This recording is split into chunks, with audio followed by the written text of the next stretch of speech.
this is Mad Movie Mark with the Mad Movie Mark movie review. Thank you for joining me as I review the 1941 screwball comedy Ballfire. The last few minutes only confirmed my former decision. Your further presence here would be fatal. Hey, unless you mean I'm going to kill it with my great review, there's no other fatalities that's going to go on here. I am reviewing all the movies that have 100% fresh rating on Rotten Tomatoes. I'll give them all a score of 1 to 10. After I've watched them all and scored them all, I will rank them from worst to best. I started in the 1920s silent movie era, and now I'm at 1941 with Ball of Fire. This movie stars Gary Cooper as Professor Betram Potts. It also stars Barbara Stanwyck as Sugerpuss O'Shea. There's a few notable character actors in here. Actually, there's a lot of character actors, but only two of which I have seen in anything else. One of which is Charles Lane, who was on I Love Lucy a lot. And I remember him just as I watched stuff like these movies through the decades. He's in a lot of things. And I keep thinking to myself, man, how long did that guy live? Because he's in everything. So I looked him up and he lived to be like 105 years old. So like he's basically like in everything I've ever seen. And then Henry Travers, who was the angel in It's a Wonderful Life. He was the angel of James Stewart, who kind of showed him what life would be like without him. So to me, this has a great cast. I've seen Gary Cooper in a few things, but never in a screwball comedy. I believe he was in High Noon or a Western. I think it was High Noon I saw him in. And Barbara Stanwyck, I just reviewed The Lady Eve. And I think I gave it like a 9 out of 10. Fantastic actress, fantastic actor. This movie has a really great cast. So what is it about? So Gary Cooper is a professor, and him along with 7 other professors, each of which have their own kind of, unique skill that they provide. They're writing an encyclopedia. So Gary Cooper's character, Betram Potts, he is the linguist. He's in charge of like language and different words that go into the encyclopedia.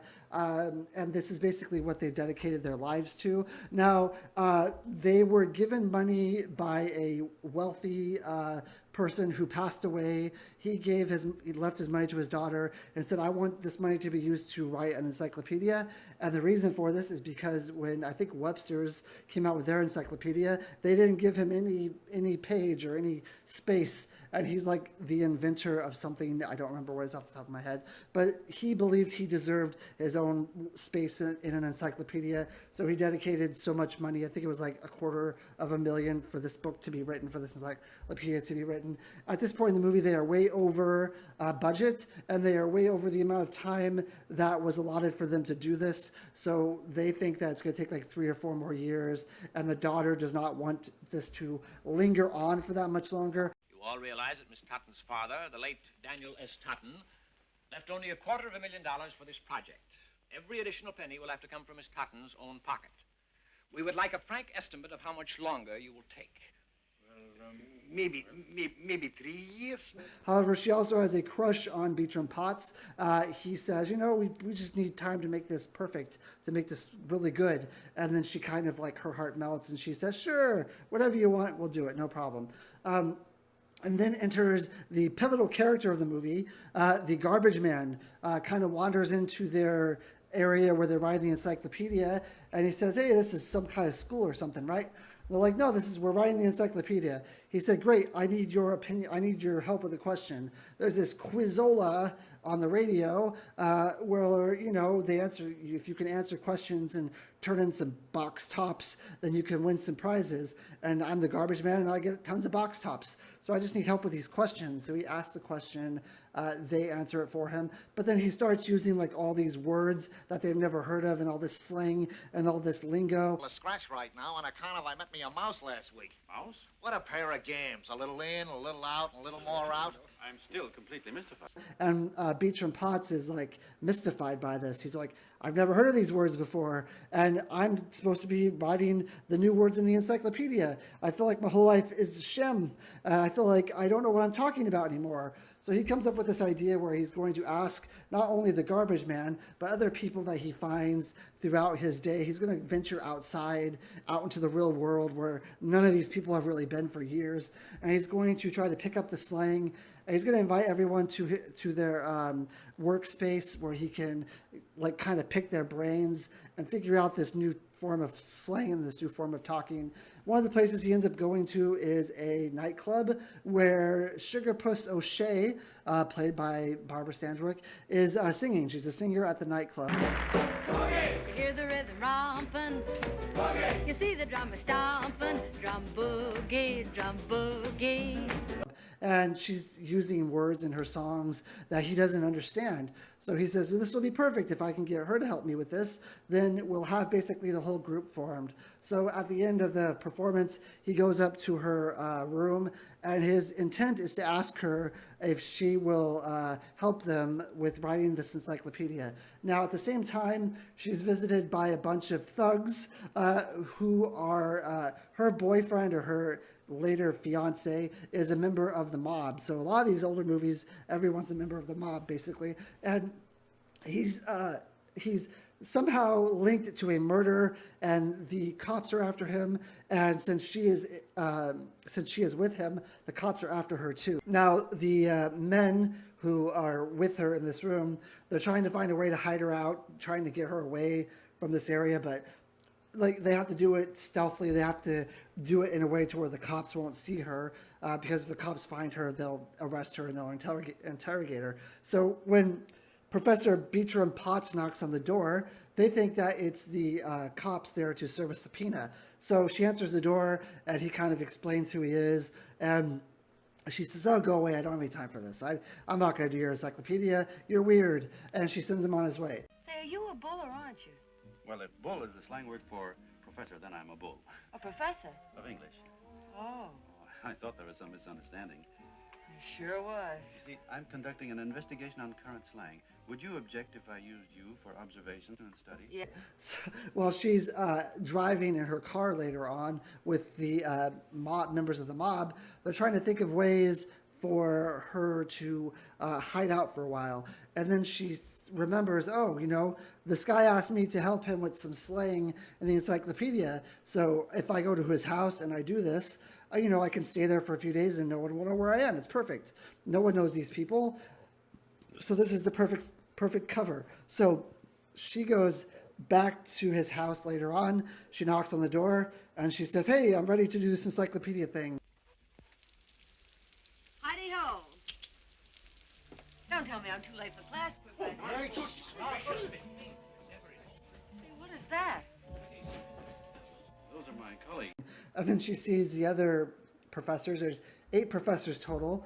So essentially, this is like a retelling of Snow White and the Seven Dwarfs, where there's 8 of them. But these men are all like sort of supposed to be like the dwarves, where they live and work with one female with a bunch of men in the same house. So she sees them and she says, who are these people? And Professor Betram Potts just says, oh, that's just my colleagues. So he gets her into like the room where they work, and he says, okay, great. I'm glad you're willing to do this. If you come back tomorrow at 9:30 a.m., it's midnight right now, so it's a little bit late to start this. But if you come back at 9:30 tomorrow a.m., we'll get this going. We'll start this. And yeah, we'll have a whole round table discussion. And she says, I can't come back tomorrow morning. I'm spending the night here. He's like, oh, that's very unusual. No, there's no women here. This is a women-free space so that we can just think and have no distractions. The only woman we have here is the person who helps take care of our needs. She's an older lady, and she's sort of like a maid, but she's almost like a maid/mother type thing. And she's the only woman allowed here. And then the other men come into the room, the other professors, and she says, look at my feet, touch my feet. So he touches her foot, and it's cold. And she says, look at my throat. Do you see what's wrong with my throat? And one of the professors says, oh, it's red. And she's like, yes, it's rainy, it's cold, it's wet, it's midnight. I'm not going anywhere. I'm staying the night here. Look down my throat. Go on, look down. All right, I don't know what to look for. There is possibly a slight rosiness in the laryngeal region. Who are you? So she convinces him to allow her to stay the night. So she stays the night.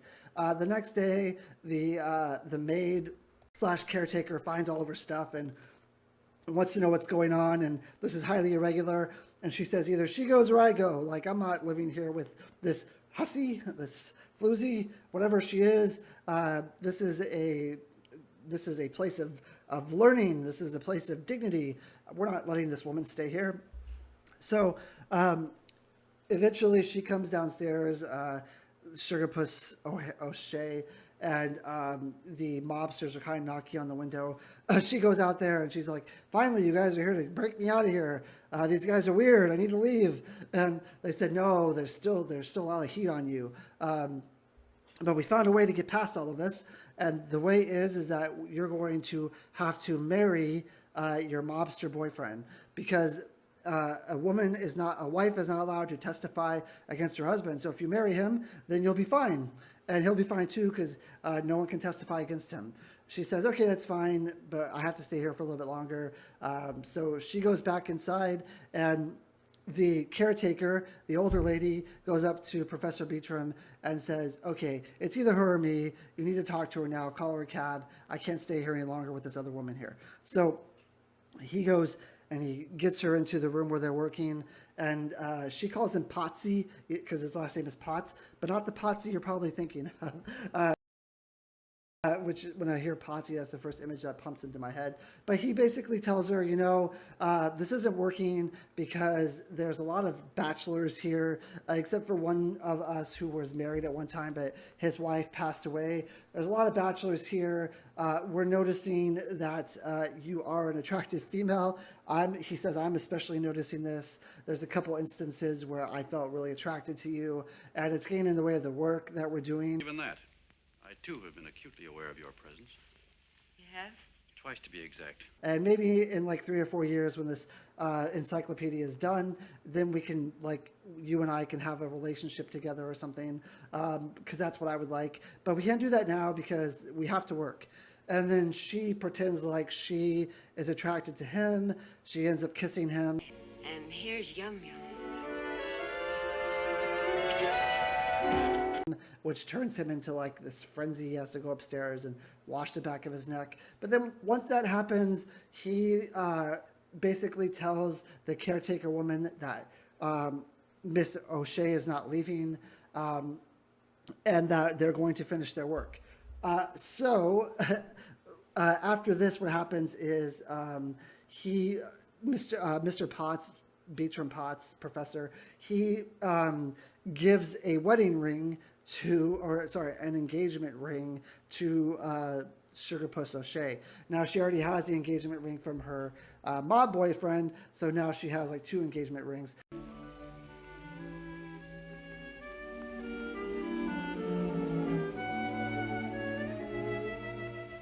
I woke up at the jeweler at 7 o'clock this morning. It's a lovely ring, Potsy. Really it is. I hoped you'd like it. She's kind of taken aback by this. She wasn't really expecting this. Now, she knew that she was a tease, and she kind of strung him along, and that he's this oh shucks kind of guy who doesn't really know what he's doing with women. But she didn't realize how far that she let it go, that this is actually what was going to happen, because she's played men like this before, it seems like, but they also play her as well. And this is kind of a different guy. This is a guy who has feelings, and a guy who has never really done this type of thing before. And then her other fiance, the mob guy, calls, and he says, "Daddy's on the phone," and she takes the phone call. And when Professor Potts hears this, he thinks, "Oh, it's her father," because he doesn't know the slang "daddy" besides it being a father. So he says, "Can I talk to him?" So they have a conversation, and the other mob guy pretends like he's the father. That way, this is the way that if he can get these men to drive her to him, then that's the way that he can get Sugarpuss O'Shea to him without the cops finding out, because no one's going to stop a car full of these old men who are writing an encyclopedia. So the plan is that they're going to drive to her daddy's house so that they can officially ask for her hand in marriage and meet her parents, even though that's not really her parents. So they get in a car and they start driving. Comes an instance where they accidentally they actually hit someone while driving there at a checkpoint, and then they just say, "Oh, we're here for a wedding," and they let him go. But officer, this is a wedding party. A wedding party? Are you the bridegroom? Oh, no, I am. Is this the bride? Yes. Pardon me. Once they get to their destination, They are met by the people in the mob, and they do realize that this was not a real relationship, that she has kind of played them, and that, this was just her way of getting out of a bad situation. He's trying to say that our wedding trip was nothing but a vast lie. A vast lie. Don't you believe it, Bertram? There's going to be a wedding, all right, with Sugarpuss the bride. Only I'm the bridegroom. At the same time, though, she begins to start having feelings for Professor Betram. So it's not just her trying to get one over on him. Now she actually is starting to fall in love with him. So what happens eventually is that they go on their way, the professors go on their way, and then they just go their separate ways. When the professors get back to the working area, their working station, to the house, they realize that she gave one of the professors her other wedding ring from the mob guy and said she didn't want it anymore, which to them signifies that she is in love with Professor Betram. Excuse me, sorry. So Potts doesn't believe it. He doesn't believe that she's actually in love with him. He's still a little scorned from what happened. But we then have a scene where the heir to the Encyclopedia, she comes in and she says, look, we have all this negative press.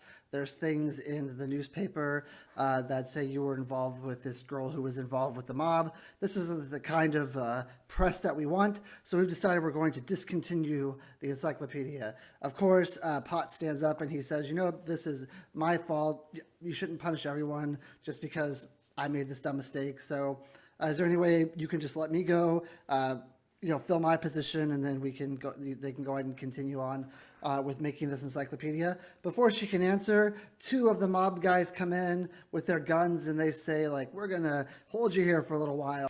With you, Bertram, in the foreground. Come on. Get going. Get around. Go on. Faster. Keep moving. Move. Saint Valentine's Day. Nah. We then are shown a scene with Sugerpuss O'Shea, and she's talking to her mob boyfriend, and she says that she is no longer in love with him, that she now loves this other gentleman, Potts, and that she's not going to marry the mob guy. Of course, he's upset, and he says, if you don't marry me, I have two of my guys down with these encyclopedia guys, and they're going to kill all of them. Royal cuffs, and the way he always has his vest button wrong. Looks like a giraffe, and I love him. I love him because he's the kind of a guy that gets drunk on a glass of buttermilk. And I love the way he blushes right up over his ears. I love him because he doesn't know how to kiss. Jerk. I love him, Joe. That's what I'm trying to tell you. So it's in your best interest to marry me. She, of course, goes along with this because she doesn't want the man she loves to die, and she doesn't want all the other guys that she loves to die as well, because she has a camaraderie with these people. She has a friendship with these people. We are shown back into the house where these men live, and they are able to trick their way out of the situation, and they're able to themselves capture these mob guys. They then kind of tie them up, and they start driving to where they believe O'Shea is, and they're tickling this guy to try to get the answers from him, and he finally says where they are located. They now have the guns of the mob people, so they storm the building, and they're able to get O'Shea out, and then they're able to kind of live the life that they wanted. That's basically the movie. So I thought this movie was really good. I'm very impressed by Barbara Stanwyck. This is the second movie I've seen with her, The Lady Eve. I gave a very good rating to. Her range of acting is just amazing. She's playing almost the same type of role in this movie that she did in The Lady Eve, where her first mission is to try to trick someone for her own personal gain, and then she later on ends up falling in love with that person, and she kind of has to try to dig herself out of the situation. She did that in The Lady Eve also. I would say that her character was a little bit different in that she played her own sister in The Lady Eve, and the range was a little different, but she does a really good job at playing these type of roles. I thought she was very good as having to switch middle of the movie from someone who is, after her own personal gain to then someone who is in love and is kind of at odds with this guy she's in love with because it's not someone that she should be in love with. Gary Cooper also did a very good job. He is a very good kind of opposite of Barbara Stanwyck. So he's kind of stoic. He's kind of like very stiff throughout the entire movie. He has that kind of, that where he's very much the smart loner. And he even gives this like kind of speech in the movie where he says like, the kind of guys, I went to Princeton at a very young age, and the type of guys like me who go to school very young and we're academic, we don't normally find these chances to fall in love where the love is actually reciprocated. We usually are in love with books and we're in love with knowledge, and we don't have these instances where we can find love like this. And it was something that was very special to him because of this. And I think that's one of the reasons that warmed her heart, is because she feels like maybe his love is more genuine than the mob guy, and maybe she sees like a better future with him than she would with her mob boyfriend. I think this movie I relate to it because I am like those older guys. I was always really bad with women. I always stumbled over my words, or I didn't know what to say. Whenever I saw someone who I thought was attractive, I shied away from them. Tried to stay as far away from them as I could, and then in my mind, everything was going great. But in reality, nothing was happening, which is kind of what happens here. And this is kind of the mentality that they have and the kind of personality that they have. So I really saw a little bit of myself in these guys, and I think that this kind of movie is a movie that kind of, I'm that target audience, really, where I love a good love story. As long as it's a good love story, I'm on board. And it's a comedy. It's supposed to be a screwball comedy. Maybe I don't understand that terminology very well, because this is a comedy to me, but it doesn't seem very screwball-y. Like The Three Amigos to me would be like a screwball comedy where they don't take each other seriously in the whole movie, and you could tell they're just like having fun being weird and crazy. But that's not what this movie is. This movie, the characters do take themselves seriously. So maybe I just don't understand that title of screwball comedy. But I thought this movie was very funny. Where you have Gary Cooper, who doesn't understand the slang and doesn't understand a lot of the outside world. And instead of kind of easing his way into the outside world, he meets this ball of fire that is O'Shea. And she is very much more kind of further along in the world with these kind of matters than he is. Like, for instance, me and my fiance, when we first started dating, I told her I would probably be a very bad boyfriend because I didn't really have any like real relationships up until that point. And I would say, like, as far as relationship goes, I was in kindergarten and she was like in junior college. So I said, it's going to take me a lot of time to kind of get to where you are because I don't have a lot of experience with this. And this is kind of what he does. He goes from like 0 to 100 really fast. But he's fine with it, and he likes to change, and he likes this difference in his life, and he likes what she brings that he doesn't already have in his life.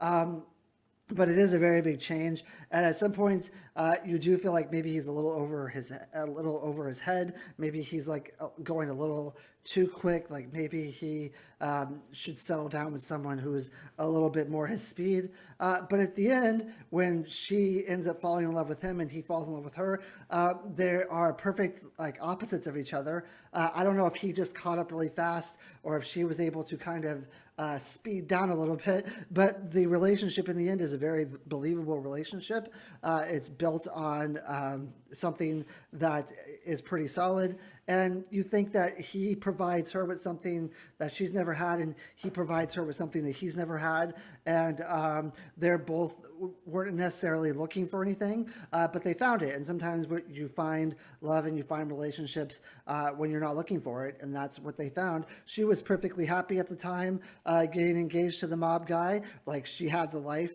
that she thought she wanted, and then it totally flipped upside down and on top of his head.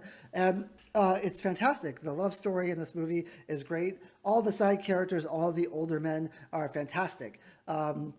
They're character actors.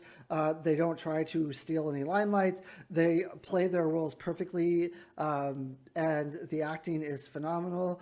And they just do a really good job. There's this really touching scene towards the end of the movie where the guy who his wife passed away, there was a song that they shared together, and they all join together and start singing this song. He gets a little choked up and he says, please, please keep singing it. Like, this makes me feel better. And it's a real touching scene. And for a movie that's described as a screwball comedy, it's got a lot of heart. It's got a lot of soul. It's got a lot of memorable moments of love, and it's just fantastic. So I don't understand screwball comedy. To me, this is just a comedy. It's a romance. It's a little bit of drama. It's a little bit of everything. And Barbara Stanwyck is amazing. It's one of those, I don't think I gave her enough credit last time when I reviewed The Lady Eve, because I said she was acting opposite of one of the greatest actors of all time, and she really held her own. Well, now she's also acting with one of the greatest actors of all time, and she still holds her own, and she probably eclipsed his acting. So I was wrong when I compared them that way, because she is just as good as an actress as any of these famous actors are. She's fantastic. I think she was nominated for Best Actress for this movie, and she deserves it. Like, she deserved it for The Lady Eve. I don't remember if she was nominated for that movie, but she has great acting range, and everything she does is believable. There's a scene where she's doing this yum scene where she is trying to seduce Gary Cooper a little bit, and it's fantastic. Like, I am totally lost in her performance. I believe that she is the actress, the person that she is portraying. At no time do I ever think, okay, this is just like that girl from The Lady Eve. No, she is able to get into her character, and she owns the character, and it's fantastic. There are a lot of famous actors. I've gone over this before with, I don't remember, but there was an actor I got over with this before, where he's a famous actor, and every movie he does to me, he's exactly the same. And it's like, how can he be considered one of the greatest actors of all time when I can't distinguish any of his characters, because everything's the same? But she is so much different in this movie than it's a similar role, but the way she plays it is just fantastic. I fell in love with this movie. Never heard this movie before, but it's great. Everything about it is fantastic. The acting, the story. If I was gonna ding it for anything, I guess I would ding it for a couple of the mob things. I thought went a little too long. I thought some of it didn't really need to be there. There's this, like, the girl I was talking about who's kind of like their caretaker or the person who takes care of them. There's a side story with her that doesn't really go anywhere. Don't really remember. I don't think there's any really resolution with her. But other than that, it's a good movie. It's a funny movie. And I will say I've watched a few comedies now in this Rotten Tomatoes list, from the 1920s to the 1940s, and a lot of them I didn't understand, a lot of them I didn't get, and a lot of them I didn't like, because it's cut, copy, and paste. We're going to get an alcoholic. We're going to make him do weird things because he's drunk. He's going to stumble over himself. He's going to say stupid stuff because he's drunk. And then comedy. Where is my Best Supporting Actor nominee or award? I played an alcoholic. But now we're finally getting to some of these movies where, at least this one, I thought was hilarious, and not one person was an alcoholic in it. So it was great. It's good to see that movies are getting away from that theme, and I thought this movie was great. It's like I said, I try to not give out a lot of 10s. A movie really has to be perfect for it to be a 10. And even though I thought this movie was great, it wasn't exactly perfect. But I'm going to give it a 9 out of 10. And I've done a lot of 8 and 9 so far for the 1941. But they've all been really good movies. There hasn't been any Bordeaux saved from drowning yet, or whatever his name was, which was terrible. These have all been really, really good movies so far. So 9 out of 10. Next up, I will be reviewing Here Comes Mr. Jordan. So I hope you join me for that. Thank you. Have a good day.